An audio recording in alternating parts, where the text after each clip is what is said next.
34 bab. Ey xalqlar, yaqinroq kelinglar. Quloq selinglar. Ey odamlar, diqqat qilinglar. Zemin va zemindagi butkul xalq anglasin. Butkul jahon va uningdagi barliq hayotlik anglasin.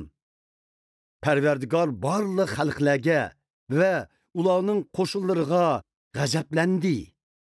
U ularni qirg'in qilib, tel tökküz yo'qitdi. Ularning jasadlari tashlanib qoladi.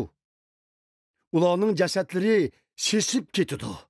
Tağlar ularning qonlari bilan bo'yiladi. Osmondagi barliq yulduzlar erib ketadi. Osmon yugilib qoladi. Xuddi üzüm yopurmaqlari yerga tushgandek, daraxtdagi anjur yerga tushgandek yulduzlar tushib ketadi. Parvardigor, mening qilichim osmondagi so'roqni tugitib, ondin men tel tökküz yo'qitishni iroda qilgan Idomga tushdi, dedi. Parvardigorning qilichi xuddi qo'za, o'chga va qo'chqorni qurbonlik qilgandek qon va go'shtga melindi. Chunki Parvardigor Bozra shahrida qurbonlik qildi. Idomda cho'ng qirg'inchilik qildi. Yava kalılar ular bilan billa qirg'in qilinadi.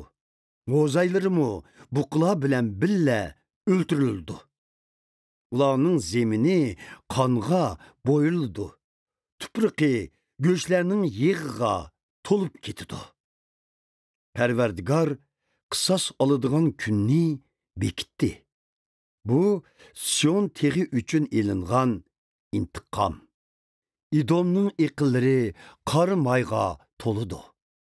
Uning tuproqi kuyayotgan qo'qasqa, uning zemini yalqinlayotgan qor mayga aylanadi.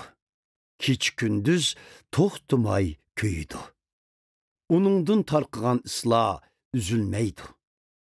Idom avloddan avlodgacha qaqasliq bo'ladi. U yerga hech kim qayta qadam basmaydi.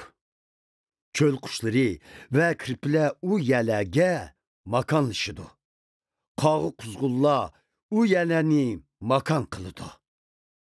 Parvardigor tana tartıb ölçəb, u yerni xarablıqqa aylandırıb qoydu.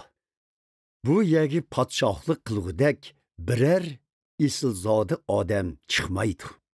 U yernin şahzadlarının həmmisi yoxuladı. Ordularni tikan besib ketdi. Qo'rg'onlarni chaqqoq va ozg'on qoplab ketdi. Bu xarobliklar chilbörilar va huf qushlarning makoni bo'ladi. Bu yerda cho'l hayvonlari, vahshiy yavoyi itlar tenishib yurishidi. Yava o'chkilar xaroblikda marab yurishidi. Tun qushlari bu yerda uvilaydi. O quşlar uvlab, tuxumlaydı. U tuxumlab balalarını çıkırdı. Tap yegüçi quşlar cüp-cüpü bilen bu yerge kelidi. Parvardigorning sözleri yazılgan yazmılağa qaranglar. Aşu hayvanlarning barlıqı bu yerda yaşaydı. Ularning hammasi cüp-cüpü bilen kelidi. U buyruq qilib, özünün ruhi orqali ularni bu yerga yig'idi. Parvardigor zeminni ashulaga bo'lib berdi. U ularning hammasiga zemin taqsim qilib berdi. Ular bu zeminni mangulik egilaydi. Ular bu yerda avloddan avlodgacha yashaydi.